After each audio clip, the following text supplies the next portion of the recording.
Hey guys, যদিহে পোনপ্ৰথমবাৰৰ বাবে আমাৰ চেনেলটো চাই আছে, প্লিজ চেনেলটো সাবস্ক্ৰাইব কৰি কাষতে থকা বেল আইকনটো প্ৰেছ কৰি অল কৰি দিবলৈ নাপাহৰিব।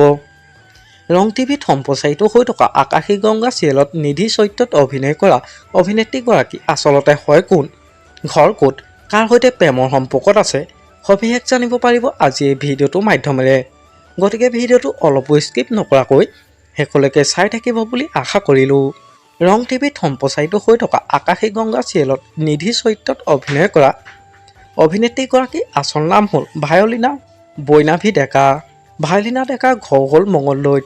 ভায়লিনা ডেকা জন্ম হৈছিল 25 জুলাই 2000 চনত। ভায়লিনা ডেকা পৰিয়ালত মাক দেউতাক আছে। তেওঁৰ মাকৰ নাম হ'ল ধনদা হাজৰিকা আৰু পিতৃৰ নাম হ'ল দিলীপ ডেকা। ভায়লিনা ডেকা শিক্ষাগত অৰ্হতা হ'ল তেওঁ স্কুল পঢ়িছিল মঙলদৈ মহৰ্ষি বিদ্যা মন্দিৰ আৰু BA কৰিছে হেণ্ডিক গাৰ্লছ কলেজৰ পৰা। ভায়লিনা ডেকাই 2.5 বছৰ বয়সৰ পৰাই অভিনয় জগতত খোজ দিয়ে। তেওঁ বহুকেইখন অসমীয়া চিৰিয়েলত অভিনয় কৰি দৰ্শকৰ মন জয় কৰিবলৈ সক্ষম হৈছে। আপোনালোকে বাৰু আকাশী গংগা ধাৰাবাহিকখনত নিধি অভিনয় চাই কেনেকুৱা পাইছে মোক এটা কমেণ্ট কৰি জনাবচোন। আমাৰ আজি ভিডিঅ'টো আছিল ইমানেই। আজিলৈ বাই বাই।